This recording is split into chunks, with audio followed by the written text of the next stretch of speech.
you know, we've seen you know, how our operations team works, and how, you know, what the checklists are and all that kind of stuff. And I think that, as I said, you know, when we started about a half an hour ago, I think, you know, we really want to give you insightful information, and you might think that you know, you might have questions about these things. And remember that we have also have a weekly meeting at tea time on Thursday at 5 o'clock. Sorry, 4 o'clock UK time every week on Thursday. If you have questions, if you want to be part of the, you know, of the close community and so on, just don't hesitate and join us, because we've got a nice appointment there. So before we move on, I would like to you know, introduce you to the next section. The next section is about you know, the pro work. We have JD McNeil is going to illustrate what is that we're doing into this area, and we are going to guide you through a little bit of an insight on which are the key projects we're following. Although we have so many, it's going to be hard, you know, within the time frame. But we really want to give you that insight, because it gives you an idea of an extra layer of things that happens within Slitherine every day, every week. So without further ado, let me connect with JD McNeil. And he's in Epsom, I guess, like Ian, and we'll chat about the pro work. Hello, JD. Hello, Marco. Live from the war room. Yes, indeed. And I've just been brought back in time to when Ian was 6 years old and we were playing war games. How remarkable! That's absolutely true. I mean, we've been talking about war games for a long time now. You know, JD, we said about commercial releases and all that kind of stuff, and an extra layer of things that happen recently within Slitherine is, you know, what we're doing with pro clients. Can you give us a little bit of a sort of a story of what happened, you know, in the pro work segment of the company over the last 4 or 5 years? Yeah, well, so let me give you a bit of a background here about how all this began. It now seems like a lifetime ago, but back in 2016, I received a call from a guy telling me he was speaking on behalf of the Secretary of Defense for the United States Air Force. I initially thought this was someone taking the pee. It was a hoax call. But as he started to speak about one of our older games, which some of you guys might know, Harpoon, it soon became clear that he was for real. He wanted to know if Harpoon could be utilized by various departments of the United States Air Force for research, analytical analysis, wargaming simulations, and so on. So we talked for some time, and during our conversation, I thought I should introduce him to command. And before long, he was frankly blown away by the potential. To cut to the chase, he asked if the Pentagon could send over an analysis team to be led by an Air Force Major General. I later looked up this guy to check his background out, and it was frankly phenomenal. He was commander of the Joint Task Force of the Southwest Asia, commander of the 9th Aerospace Expeditionary Task Force, and as a young guy, or a young pilot in Afghanistan, he was a flyer of the F-15s, which is part of the kit in the games. So when they came over, he brought with him a team of 4 guys, and they spent a week with us. It didn't take very long for them to get really interested in command. And as a result, we were invited to visit the Pentagon. Wow, this turned out to be a truly momentous occasion. And on the day that we presented in the main conference room, it was full of the top brass, the research officials, the analysts. Talk about exciting it was. We obviously had gone down very well, as the following month they sent across a team from the Air Force Research Laboratory. This is AFRL, which is a big name for us now. Plus, they sent some of the analysis guys from the University of Dayton Research Institute. And this was all to discuss the requirements that they needed from us. So the next thing, we were invited to visit the University of Dayton Research Institute, the UDRI. And this is based in Dayton, Ohio. And it's right next door to the Wright-Patterson Air Force Base. And they are now one of our clients. It's the oldest and the largest military aviation museum in the world. And we were taken on a VIP visit. And I'll never forget the excitement of Dimitris. At the end of the tour, our host commented that he had learned more from Dimitris in the last few hours than in all his previous experiences. So for us, a new era was born, and we have now been invited to the Pentagon on 3 separate occasions, and quite clearly the word has spread. We are now currently working with 130 different militaries and military contractors across the globe, with a further 45 potential clients now in discussions. So, however you might have guessed that the work that we do with certain nationalities is, quite recently, I was connected by one of those who asked for a copy of our source code. And just to check if he was real or compatible, I said to him, well, we would be prepared to send you the source code if you pay us $40 million immediately. You can imagine where these came from, by the way. So within 2 hours, they had responded, and they got back to me offering $2 million for an initial download payment. You can imagine what happened then. Nothing. Of course. But that's you know, that's gives you the measure of the interest around command and you know, some of the pro stuff we're doing. You mentioned earlier on, you know, one of the first contacts we had was with the AFRL. You know, AFRL is the Air Force Research Laboratory. What type of relationship do we have with them right now, and you know how they're using command? Yeah, well, so to bring up the AFRL, we were initially placed under contract with the University of Dayton Research Institute, who were providing various levels of support for the United States Air Force.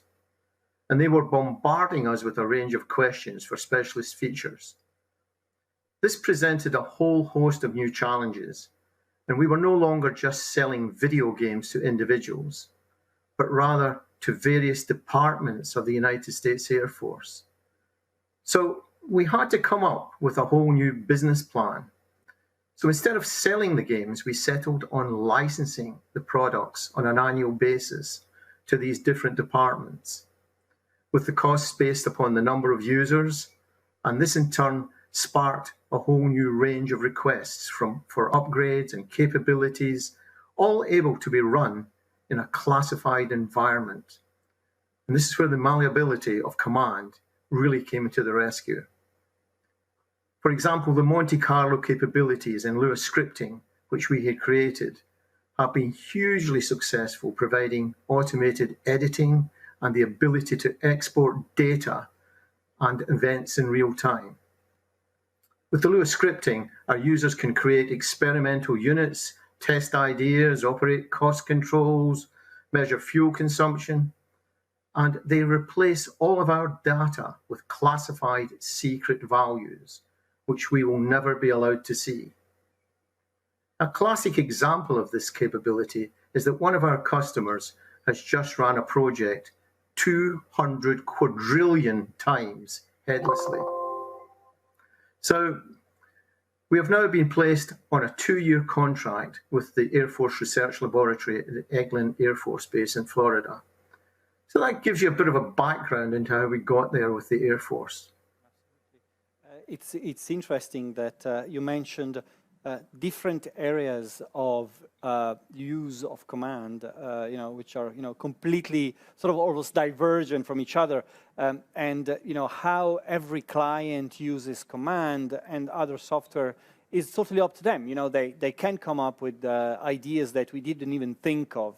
You know, one of these examples is, you know, we talk about the Air Force, which is, you know, an interesting example. Another example is the U.S. Marine Corps, right, where we have, you know, more of a kind of a different use of command there. Yes, indeed, Marco. In fact, the Marine Corps are probably, I would say, just about our biggest individual client. There are so many different divisions of the Marine Corps. We've been deeply engaged with them for some time now. And we were recently appointed on a major initiative via KBR. Now, KBR are one of the foremost US military contractors, and we have now just completed phase 1 of this contract. The Marine Corps have been across to visit us on several occasions to discuss and plan out a whole range of new requirements, which include the implementation of land warfare being incorporated into command. They also commissioned, for example, the multiplayer capability, which has now been successfully completed and is now available to all of our military users. We are still heavily engaged with various departments of the Marine Corps, and currently we participate on a weekly meetings basis to manage the progress and discuss implementation of their further requirements, which, as you will no doubt understand, I cannot share with you. Of course you can, but it's interesting because you know, I've seen this picture, for instance, I'm showing now. I don't know if you've seen this. You know, the picture of the big you know, hangar with all the use of command being projected on the floor and so on. You know, it's stuff that we couldn't have even have, you know, dreamed of when we launched command for the first time. It's really interesting to see how everyone finds a different way of using the product. That's interesting. But command is not the only product that is being used as, you know, from professionals. Can you tell us a bit more about how other games are also used? Yeah, well, that comes back to a different division now of what we're doing. We're now turning to the UK. So we are also now under contract with the UK Defence Science and Technology Laboratory, known as DSTL. And we are just coming to the end of our first 2-year term, which has frankly now been extended. And we are also in the final stages to extend this contract indefinitely. I have already mentioned our relationship with the US partners, but we now have a similar relationship with DSTL. And prior to the COVID epidemic, we were frequent visitors to Portsdown headquarters, where they are based, and we often have visitors coming to our offices. An interesting concept here is that they have been appointed us as a sole source contractor. This means we can be placed on contract without having to tender or compete against any competitors. This is recognition of the fact that there is no one out there who can offer the services or products that we do. DSTL does not only work with command, they have also added land warfare capabilities into their requirements, and they have selected Flashpoint campaigns and combat mission from our catalogue of products to progress these needs. Other games are now being looked at as well. A very satisfying factor in our relationship with the UK and the US militaries is that we've been able to introduce the various contacts with whom we are working, and a level of collaboration now exists between them. We are also providing various products to the British Army Fight Club and to the United States Marine Corps University, and these are being widely used as a training capability for the military. And interestingly, this capability is now spreading, and we are now in negotiations to expand these services to other nationalities. And interestingly for you, Marco, the latest one we're speaking to is Italy. Yeah, you're right. You're right. The concept of the Fight Club, for anyone who's out there and is not familiar with it, it's a pretty recent, you know, collaboration that started off the ground from the combat mission game, and it's been spearheaded by Lieutenant Colonel Arnell David, and it's a group of military members of the military, UK military, that is developing the capability of the personnel to actually use war games in a professional environment for training, for analysis, and so on, in a more like a community-friendly base, not in a in a super heavily structured base, but as in a community. So they're using social networks and so on to actually spread the word about use of professional wargaming. And as JD said, this is also spreading into other nationalities like Italy and other European countries. There's a US version of it, very soon. So it's like, it's almost like a cultural shift that we started 4 or 5 years ago with Command, and is now, spreading across all the military. JD, I think this is the real key factor here, right? It's that we are almost growing a generation of war gamers within the military these days. It's absolutely true, Marco. And the personal relationships that we have with some very senior members of the military has been paying great dividends. They've built up a confidence in us that we can carry out the work tasks that they require us to do. And they're continuously giving us pats on the back. Sometimes they pay us as well, and that's quite good. But no, it's been a very successful enterprise, and it's one that the team enjoy doing and being part of. Yeah. So no complaints about the military stuff at all. No, I think one of the things you were mentioning, JD, is that of course, Command is is the main product here, is the main project that we're using to attract potential clients. And we are just shortly going to be connecting with Dimitris, the Command development team, a Command team that's been growing immensely over the years.